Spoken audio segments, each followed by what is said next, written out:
Kok orang masih ketipu aja ya? Kok bisa ya masih banyak penipuan yang berhasil? Halo calon sultan, akhir-akhir ini kamu sering dengar gak sih berita mengenai penipuan dengan berbagai macam modus?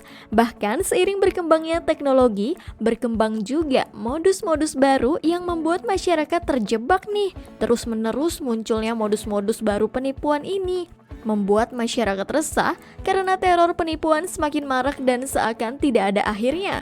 Ada berbagai macam skema penipuan yang terjadi di masyarakat saat ini, mulai dari yang sudah biasa ditemukan sampai skema baru yang makin kreatif dan bikin gak habis pikir nih. Ada berbagai macam skema penipuan, terutama terkait skema mendapatkan uang yang marak di masyarakat. Dalam sebuah penelitian yang melibatkan 1.700 responden dengan demografi bervariasi di 34 provinsi di Indonesia, beberapa penipuan yang banyak terjadi di masyarakat diantaranya adalah: pertama, penipuan berkedok hadiah. Penipuan jenis ini merupakan penipuan yang paling banyak diterima masyarakat sebanyak 91,2%. Responden pernah mendapatkan penipuan semacam ini. Bahkan yang sempat ramai beberapa waktu lalu, penipuan berkedok hadiah seperti ini melibatkan nama seorang public figure dan banyak memakan korban. Kedua, pinjaman digital ilegal. Sebanyak 74,8% responden menerima penipuan berkedok pinjaman digital ilegal ini. Modus penipuan ini melakukan penawaran pinjaman dana online dan meminta korban untuk membayar jaminan terlebih dahulu.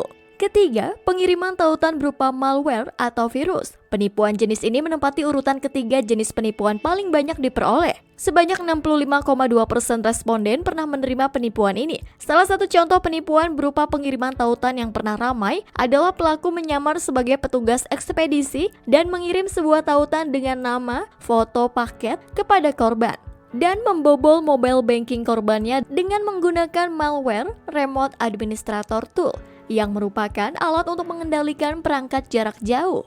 4.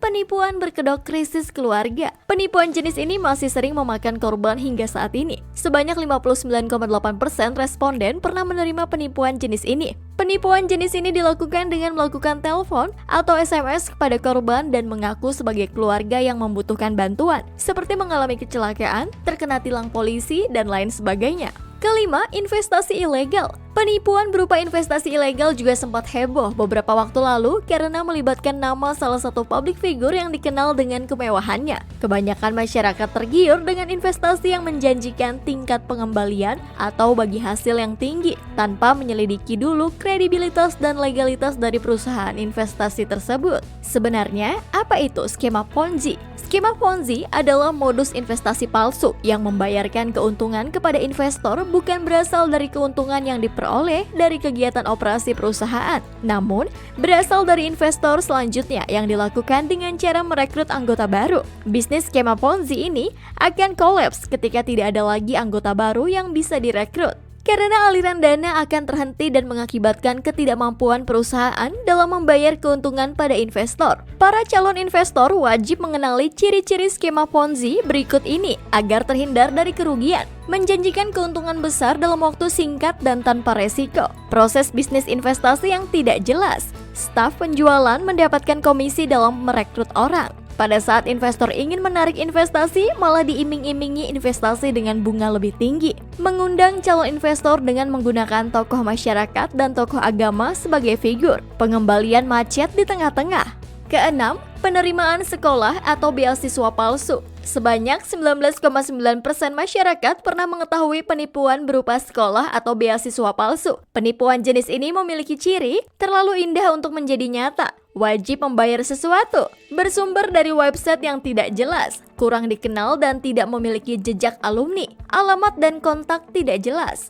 Ketujuh, penerimaan kerja. Penipuan jenis ini paling sering kita dengar nih Sobat Sultan. Atau apakah justru kamu sendiri pernah mengalami? Penipuan ini biasanya menyasar para pencari kerja dengan mengiming-imingi akan memberikan pekerjaan dengan posisi yang bagus jika membayar dengan jumlah tertentu. Penipuan jenis ini biasanya memiliki ciri-ciri: identitas perusahaan tidak jelas bergerak di bidang apa, tawaran gaji yang tidak wajar, meminta data pribadi secara langsung, mencantumkan alamat palsu, meminta kamu untuk membayar sejumlah uang agar bisa bekerja. Kedelapan, peretasan dompet digital. Kejahatan siber ini mencapai 28,7% sejak Januari sampai September 2020. Ditipit Siber Barreskrim Polri menerima 649 laporan penipuan online. Ada beberapa modus penipuan digital, salah satunya adalah phishing atau sebuah upaya menjebak korban untuk mencuri informasi pribadi yang kerap digunakan dalam penggunaan dompet digital. Aksi phishing bisa melakukan berbagai media seperti email, media sosial, panggilan telepon, atau SMS. 9. Penipuan berkedok asmara. Love scamming atau penipuan berkedok asmara ini sempat ramai diperbincangkan baru-baru ini karena menjadi fenomena yang memakan banyak korban dan merugikan baik secara mental maupun materi. Penipuan ini dilakukan pelaku untuk memanipulasi korbannya secara emosional dengan menjalin hubungan romantis palsu lewat aplikasi. Pelaku kemudian meminta sejumlah uang kepada korban. 10. Pencurian identitas pribadi. Modus pencurian data pribadi bisa dilakukan dengan metode social engineering. Para pelaku akan mengaku customer service atau support staff dari bank, kartu kredit, asuransi, atau instansi keuangan lainnya. Mereka akan berpura-pura menjadi staf instansi keuangan, lalu meminta data pribadi korban seperti nomor ATM, password, dan lain-lain, sehingga mereka bisa melakukan pembobolan dengan data pribadi tersebut. Dari sekian banyak metode penipuan yang ada, bahkan ada beberapa yang tidak masuk akal. Pernah nggak sih Sobat Sultan berpikir, kenapa sih masyarakat Indonesia rentan menjadi target penipuan? Apa ya sebabnya? Peneliti dari Center for Indonesian Policy Studies atau CIPS, Nadia Firuza, mengungkapkan bahwa hal ini erat kaitannya dengan tingginya penggunaan internet di Indonesia. Dari mulai anak balita sampai kakek nenek menggunakan internet saat ini. Namun sayangnya, hal ini tidak diimbangi dengan kemampuan literasi digital yang mumpuni. Inilah yang menyebabkan masyarakat Indonesia rawan terkena paparan berita hoax, misinformasi, dan cyberbullying. Beberapa alasan lain yang menyebabkan masyarakat Indonesia rentan terkena penipuan adalah: pertama, kurangnya literasi finansial. Sudah menjadi rahasia umum jika masyarakat Indonesia termasuk dalam kelompok dengan literasi terendah di seluruh dunia, termasuk literasi finansial. Salah satu penyebab rendahnya literasi masyarakat Indonesia adalah kurangnya menekankan pada keterampilan berpikir kritis sejak usia dini. Padahal, literasi digital perlu diasah sejak pendidikan dasar. Dikutip dari survei Universitas New York dan Princeton, mengungkapkan golongan tua lebih mungkin untuk berbagi berita palsu di jagat maya, terutama Facebook. Hal ini menyebabkan orang lebih gampang juga tertipu investasi bodong. Misalnya, keputusan investasi hanya didasarkan pada cerita teman atau keluarga. Yang paling parah adalah hanya melihat dari marketing yang menggiurkan. Tak banyak masyarakat yang mencari tahu detail sebelum keputusan investasi diambil. Kedua, gampang tergiur keuntungan besar. Masyarakat Indonesia sangat gampang tergiur keuntungan besar dengan sedikit usaha. Akibatnya, jika ada tawaran investasi dengan iming-iming gampang mendapatkan timbal balik, orang Indonesia pasti mudah tergiur. Ketiga, tidak memeriksa pihak terkait. Dari mana masyarakat Indonesia memperoleh informasi mengenai investasi ya?